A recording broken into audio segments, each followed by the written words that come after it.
देखिए second order linear differential equation with constant coefficient पढ़ा आपने, विद वेरिएबल कोफिशिएंट पढ़ा आपने, ठीक है। विद कांस्टेंट पे CF और PI निकाला आपने, इसका सलूशन निकाला। जो वेरिएबल कोफिशिएंट थे जैसे वन इंटीग्रल नोन मेथड पढ़ा आपने, ठीक है। रिमूवल ऑफ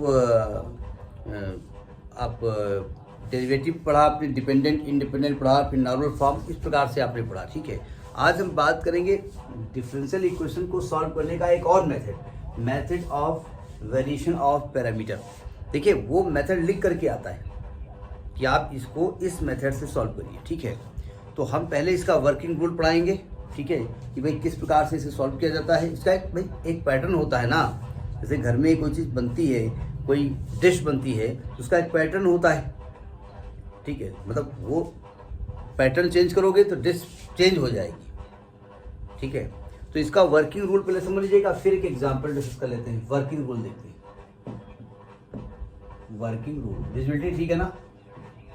देखो सबसे पहला काम तो ये होता है कि we write the differential equation in standard form.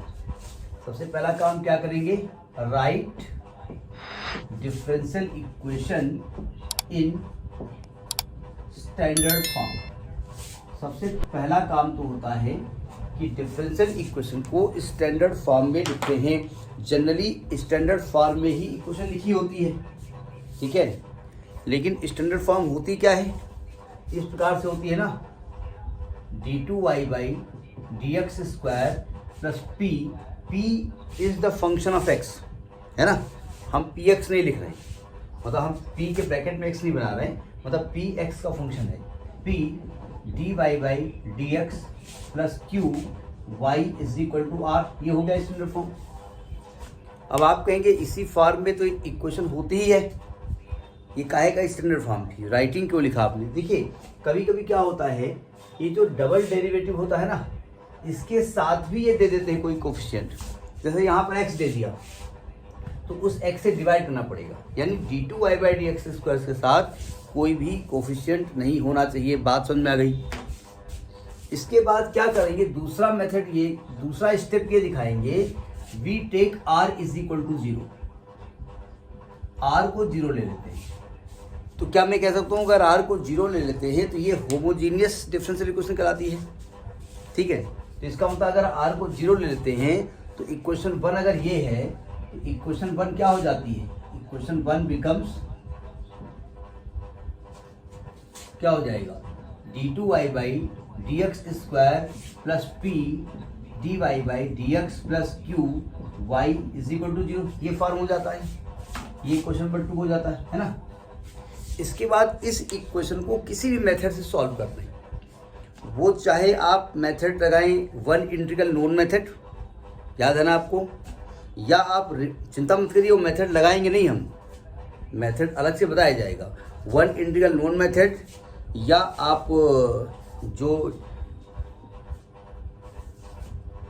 Variable आप हटाते थे ना, डिपेंडेंट और इंडिपेंडेंट, इसको नॉर्मल फॉर्म भी कहते थे, उस मेथड से इसको हम सॉल्व करते हैं, ठीक है। सॉल्व करने के बाद क्या करेंगे, हमें सोल्यूशन मिल जाएगा, ठीक है। मेथड वो लगाने वाला नहीं है, तो we get the solution, we get the solution क्या मिलने वाला है, y is equal to c1 y1 x का फंक्शन है प्लस c2 y2 x का फंक्शन है। नहीं समझे, जहां पर c1 c2 क्या है, कांस्टेंट है। अब एक लफड़ा यहाँ पर ये आता है कि भैया ये जो c1 c2 आपने कांस्टेंट ले लिया, चलिए अच्छी बात है, आपने इक्वल टू 0 लिया है ना, r था तो वहाँ पर नहीं था, तो r को आप इग्नोर थोड़े कर दोगे।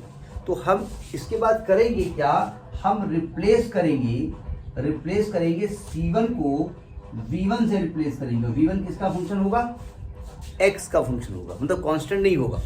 भाई ये कह रहे हैं कि जब r को भी आप इंट्रोड्यूस करोगे तो हो सकता है जो c1 c2 है कोई x का फंक्शन हो सकता है कांस्टेंट हो, और c2 को रिप्लेस करेंगे v2x से, जो ब्रैकेट में x है वो कहलाता है v2 is the function of x, ठीक है। तो नोट कर लिया ना, इसको आपने नोट करते जा रहे हैं ना। जब इसको आप रिप्लेस कर देंगे तो सोल्यूशन क्या बन जाएगा? तो solution of differential equation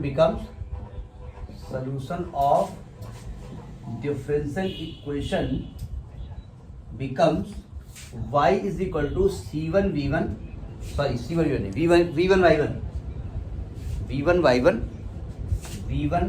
y1 ये सब x के फंक्शन है प्लस v2 y2। यही आपका आंसर आ गया, यही आपका आंसर आ गया। समझ में आई बात? आप कहेंगे अच्छा बड़ा अजीब आंसर आया है। जी नहीं, ये आंसर नहीं, नोट कर लिया ना इसको। ये आंसर में v1 v2 की वैल्यू निकालने का मेथड क्या होता है ये समझिएगा।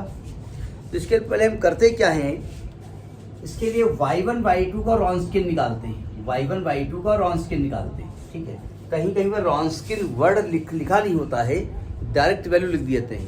क्या बताया था हमने y1 y2 का? y1 y2 y1 dash y2 dash, याद आया? हमने nth ऑर्डर डिफरेंशियल इक्वेशन का रॉन्स्किन भी निकालना सिखाया है, जरूरत नहीं थी वहां पर। तो जब इसको हम खोलेंगे तो रॉन्स्किन क्या आएगा? y1 y2 dash minus y2 y1 dash. ये हमने रॉन्स्किन निकाल लिया। ठीक है, तो v1 का मल्टीप्लाई किसके साथ किया गया है? y1 के साथ, ध्यान रखिएगा। और v2 का मल्टीप्लाई किससे किया गया है? y2 का, सॉरी हाँ ठीक है। तो देखो v1 का फॉर्मूला निकालने का हम फॉर्मूला लिखे दे रहे हैं, मेथड लिखे दे रहे हैं। इसका होता है integral minus y2 into r बोले तो rx upon Wronskian of y1 y2, Wronskian of y1 y2। ये v1 की वैल्यू निकल आई है ना। v1 देखो v1 किसके साथ था? y1 के साथ था, यहाँ माइनस y2 लिखा गया है। ठीक है, और जब v2 निकालेंगे तो v2 किसके साथ है? y2 के साथ है, तो यहाँ इंटीग्रल y1 लिखा जाएगा, y1 rx upon Wronskian of y1 y2। समझ में आई बात नहीं आई? अब v1 v2 निकल आया और v1 v2 को उठा करके यहाँ पर रख देंगे। We get the solution of this differential equation. Have you got the method? यहाँ पर एक पॉजिटिव होगा, एक निगेटिव होगा। ठीक है, तो अगर हमसे कहा जाए कि इसका सोल्यूशन क्या होगा, तो होगा y is equal to v1 y1 plus v2 y2, यानी y1 और v1 की value integral minus y2 rx upon Wronskian of y1 y2 plus y2 into integral y1 rx upon Wronskian of y1 y2। ठीक है, हो सकता है आपके book में जो मेथड लिखा हो उन्होंने रॉन्स्किन वर्ड यूज नहीं किया हो और डायरेक्ट आपका y1 y2 dash minus y2 y1 dash लिख दिया हो। ठीक है, नोट कर लिया। अब देखिए, मैंने एक एग्जांपल लिया कि solve this differential equation by variation of parameter.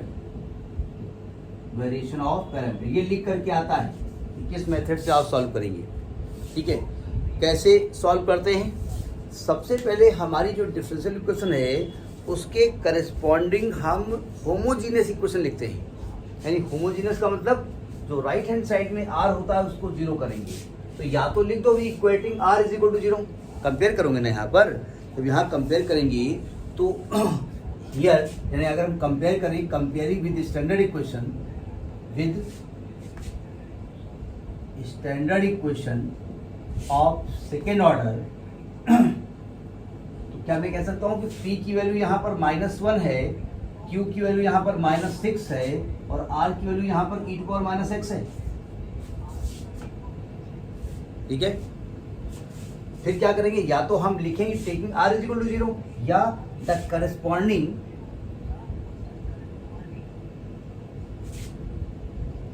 Homogeneous differential equation.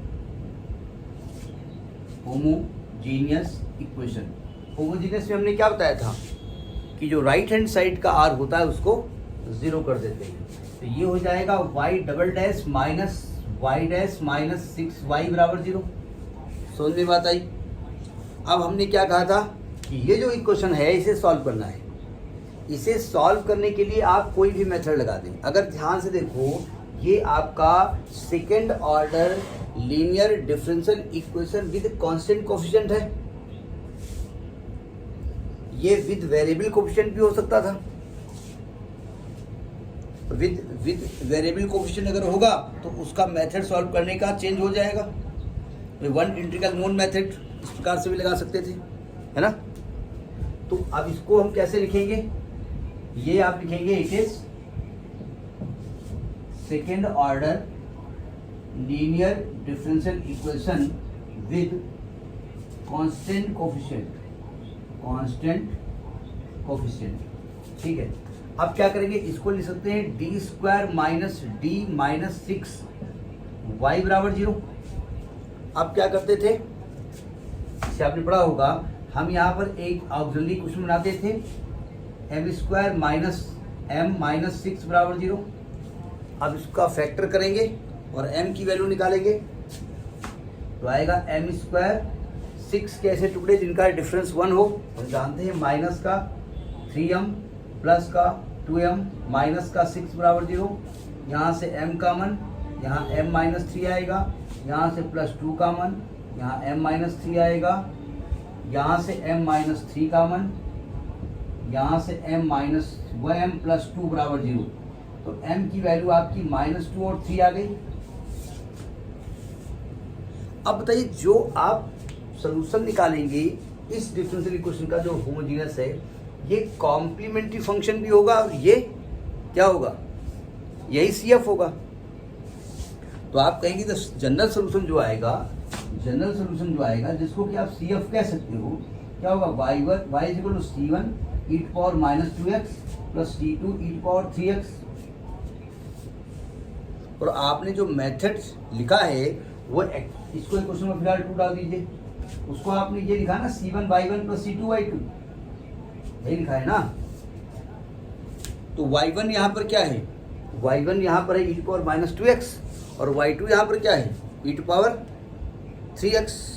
देखिए, अगर इसका हम C1 y1 plus C2 y2 से कंपेयर करें तो y1 की वैल्यू क्या है e to power -2x और y2 की वैल्यू क्या है e to power 3x, है ना, यही तो y2 है। अब आपको मेथड बताया गया है कि आप क्या करेंगे, अब आप निकालेंगे रॉन्स्किन ऑफ y1 y2। ठीक है, अच्छा एक्चुअली में आपको निकालना यहाँ पर क्या है, आप लिखेंगे कि द कंप्लीट सोल्यूशन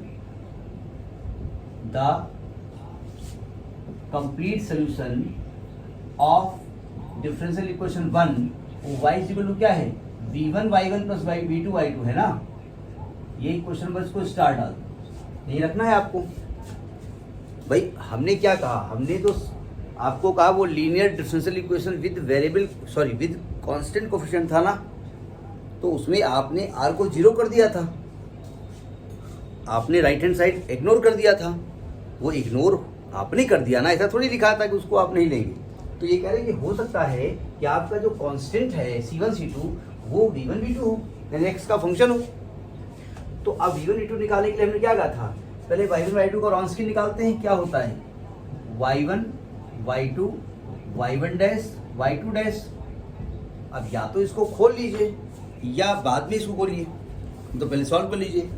तो ये आएगा y1 into y2 dash minus y2 into y1 dash is equal to, देखो y1 की वैल्यू क्या है e to power 2x minus का इंटू, जब y2 का डैश करेंगे तो क्या आएगा 3 e to power 3x minus y2 की value e to power 3x into, जब y1 का डैश करेंगे यानी डेरिवेटिव निकालेंगे तो आएगा -2 e टू पावर माइनस का 2x, यानी ये आ गया 3।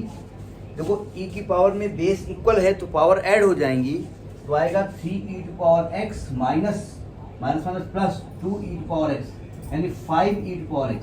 ये रॉन्स्किन निकल आया, ठीक है। अब v1 की वैल्यू कैसे निकलती थी, v1 is equal to integral, formula भी आपको बताया गया है, -y2 rx upon Wronskian of y1 y2, यही निकाला गया था ना। अब चूंकि इंटीग्रल है तो dx तो लगाएंगे। इंटीग्रल माइनस y2 क्या है, y2 है e to power 3x into rx क्या है, आपने जिसको 0 माना था वो था क्या, वो था e टू पावर -x अपान रॉन्स्किन क्या निकला है 5 e power x dx integral देखो -1/5, देखो ध्यान से समझिएगा, e पावर 3x और माइनस e पावर 2x, ये ऊपर जाएगा तो बचेगा e पावर x dx, यानी ये जो v1 निकल के आया वो निकल के आया -1/5 e पावर x। समझ में बात? तो ये तो v1 निकल आया। v2 की वैल्यू निकालने का फॉर्मूला क्या था? इंटीग्रल v2 चूंकि y2 के साथ है तो आएगा y1 rx upon Wronskian of y1 y2 dx। y1 क्या था? y1 है आपका e पावर -2x, rx क्या था? rx है आपका e पावर -x अपॉन रॉन्स्किन क्या था मतलब है e पावर x dx। देखो तो 1/5 e पावर 2 1 3 1 4 माइनस का 4x आएगा ना। जब इसको सॉल्व करेंगे तो आएगा -1/20 e पावर माइनस का 4x। ये आपका v2 निकल के आया, ये आपका v2 निकल आया है। अब ये देखना कहां से आया इंटीग्रल, ये माइनस का 4x। ठीक है, तो जो कंप्लीट सोल्यूशन होगा, कंप्लीट सोल्यूशन क्या बताया गया था? y equal to v1 y1 plus v2 y2 बताया गया था।